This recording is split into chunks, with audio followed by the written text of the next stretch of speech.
Lord, give us vision. Give us vision to see your creation. Give us vision to see one another. Give us vision to see ourselves. Give us vision to see you. Amen. So it was the week before the 2016 election, just a normal, unbusy time, when the Archbishop of Canterbury decided to visit the church I was had an internship with. I was in seminary. It was at Church of the Epiphany in downtown DC. For those of you who don't know a whole lot about the Episcopal Church, no worries, but it kind of works. The Episcopal Church is connected to a larger communion of churches all across the world. It's called the Anglican Communion, and it's not exactly the same, but it's kind of like the Pope for the Roman Catholics. The Archbishop of Canterbury is like this symbolic head of the Episcopal Church and the Anglican Communion, and that person, Rowan Williams, decided to visit our church while I was a seminarian there. It was awesome, okay? And so in the midst of all that chaos, the week before the 2016 election, and so we're getting closer to Sunday, and we're talking about, who sits where and how to organize the worship. And usually I would sit with the clergy, but there's too many clergy who wanted to be involved, and so they asked me to sit with the choir. I thought, that's great. I'd love to do that.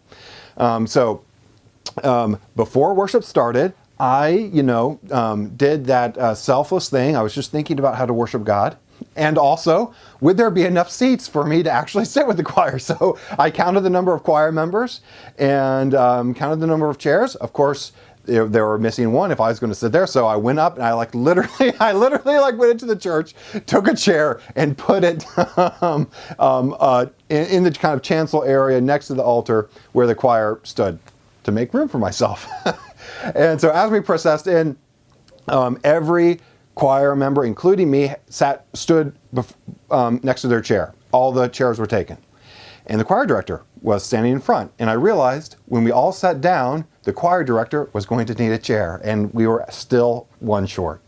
I thought, no problem. The church was brimming with people. It is so exciting to be in that type of environment. And I said, don't worry about it. So I voluntarily moved off stage, moved off the chancel, stepped down into the transept area. In the transept area, to the right of the altar was had been converted into a space for young families. It's an interesting model, really cool, I think, to have young children, toddlers in worship with everybody else. They had a nice big carpet and some blocks and a rocking chair to kind of keep them engaged, and I sat alongside them.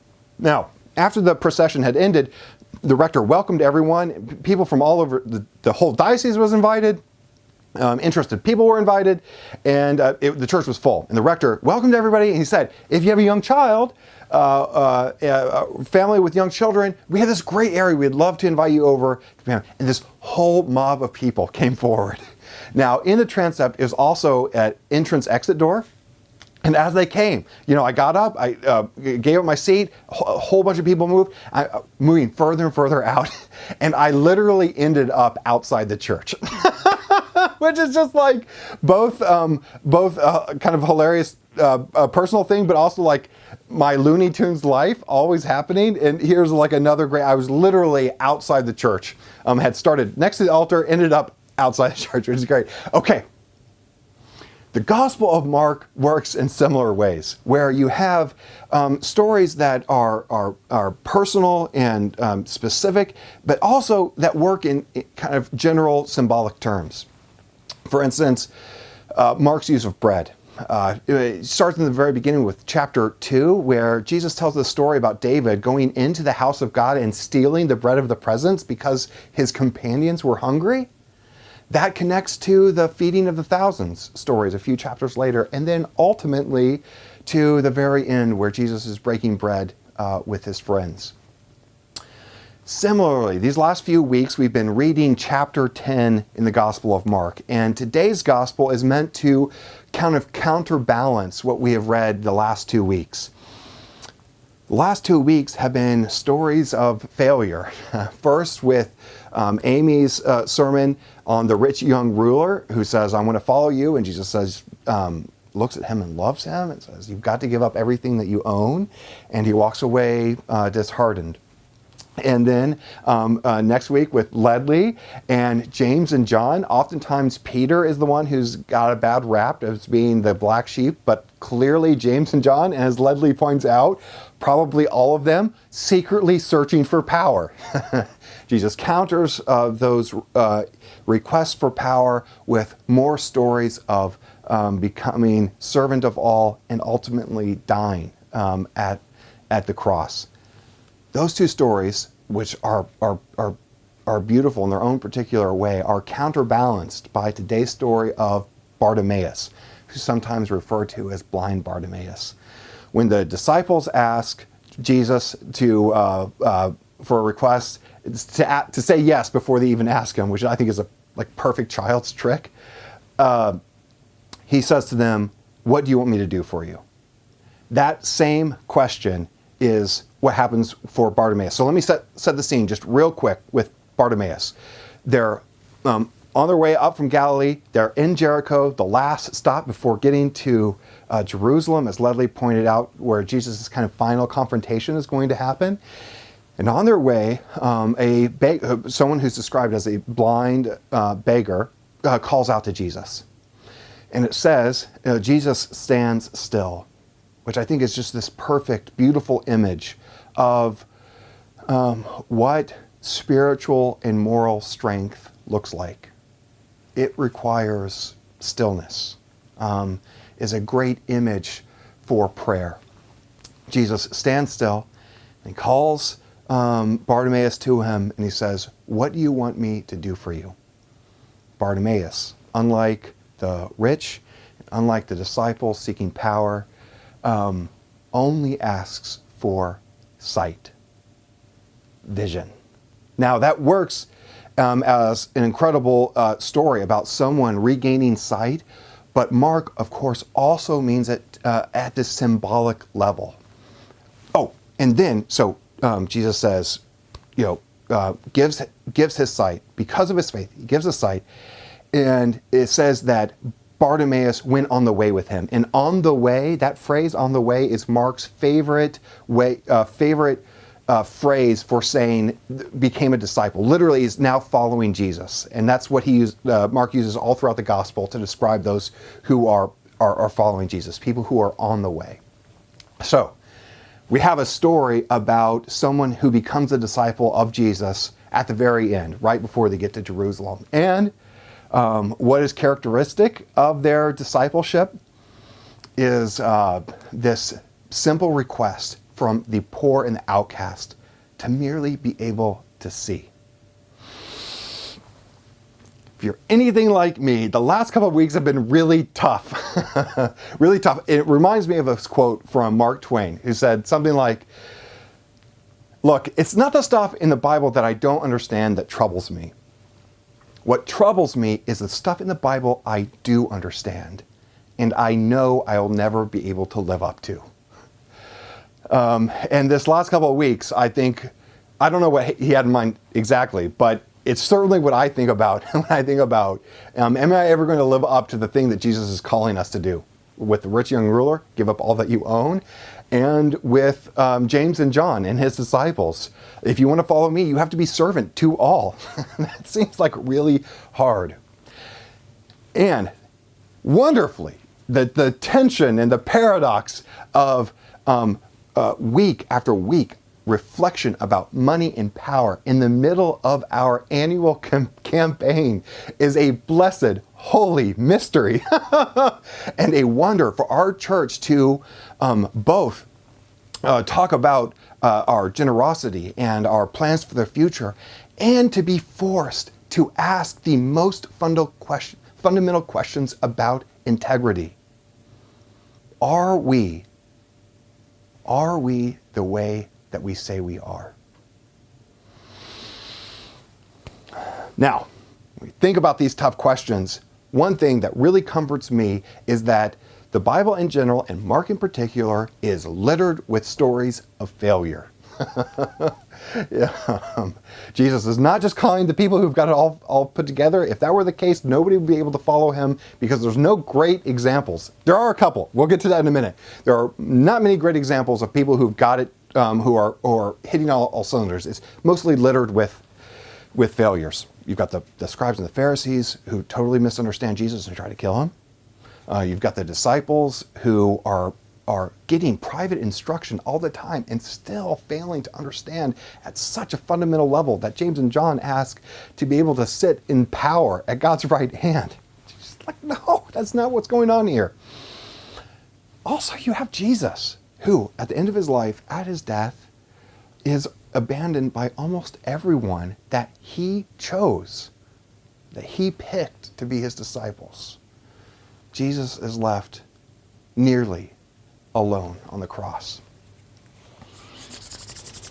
Okay. So we start off recognizing that, you know what? If we feel like we're failing, we're in good company. But how do we move forward? How do we answer some of these really difficult questions? And I want to add my little bits to Amy and Ledley, who have just provided so much wonder and insight for me, and I'm sure for everybody else. When we're thinking about the temple, let's go back to the first century. The temple that Jesus knew was originally built so that it could be a place for all to gather. It literally, kind of the outer courtyard, was big enough to house everybody. Our temple now, I like to think of it in this. Okay, so there are parts of capitalism that I just love. This is not a speech against capitalism, okay? But and if we were in person, I'd ask a child a few questions because they're really helpful on this point. Think about some basic capitalistic principles, like going to Nats Stadium. When you're at Nats Stadium, everything there is ordered by money. This is not a complaint. But a little bit of money gets you a little bit closer to the field. You know, and that is true throughout our society. A totally permeated idea. The airport and just ever money is going to be able to. By money, we define people's power. Cars that we drive, the houses that we own, all of those are symbols for our power. Okay. For those of you at home, totally understand.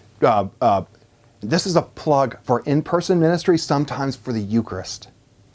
So I like to kind of counter that idea with what we do, our kind of highest, one of our high great values, the Eucharist. In the Eucharist, we stand side to side, irrespective of power and position. Everyone waits, including the priests and the clergy, in the same line for Eucharist. Rich and poor alike, we come to God's table as one people.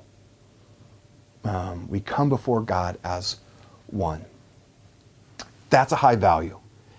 And now is our time to ask, are we the people we say that we are? When we think about the building and the annual campaign and the money that we have, we both ask ourselves about our past, we ask about the future. Who we are, our church is a place for all people. Of course, that's a comment about the poor and outsiders being welcome around our table, but I mean it in this universal way, that this church is a place of grace and forgiveness. No matter how much you've messed up, no matter how unworthy some of you might feel to be in our community, it is that willingness, that vulnerability of stepping out and being a part of this community in whatever way that looks like for you, that makes us great. When we, all of us, can both welcome and feel accepted as a universal place to show and to feel God's grace. That is success in our system for our people. That is the thing of integrity. That's not to just spiritualize Jesus' point. Jesus also means that our church, that same glittering feeling when someone important walks through the doors. I remember stories about George H.W. Bush coming to a Christmas service, I think. That glittering feeling of when a person of power walks in. Also, we ask ourselves questions of integrity. Are we individually, me, Joshua Daniel, and us as a parish, when we have someone who is homeless walk in, or someone who's just clearly poor or clearly uncomfortable, disregarded in our society, when they walk in, do we have that same glittering feeling? This is what Jesus invites us to. Now, look, this is super complicated question about how to handle money. But the gospel is hopeful for all of its failures, all the failures that Jesus sees and experiences himself. Mark and Jesus hold up, the Gospel of Mark in the story with Jesus, hold up Bartimaeus as an exemplar of faith. Bartimaeus does not ask to figure it all out. That's something the disciples are interested to. Bartimaeus does not ask to keep holding on to stuff, even his cloak, which he throws off. That's what the rich man does. All Bartimaeus asks for is vision, sight. And that's my sense of what this church is doing right now with the anti-racism task force, with the Sacred Ground class, with my own class on dismantling racism, and with our outreach minute. We could go on and on and on. This is a place both trying to live into the gospel and also ask for vision. What do we do in this time, in this moment? With all the pressures of the world, all the pressures of our society, how do we live God's love? The first step is vision. Amen.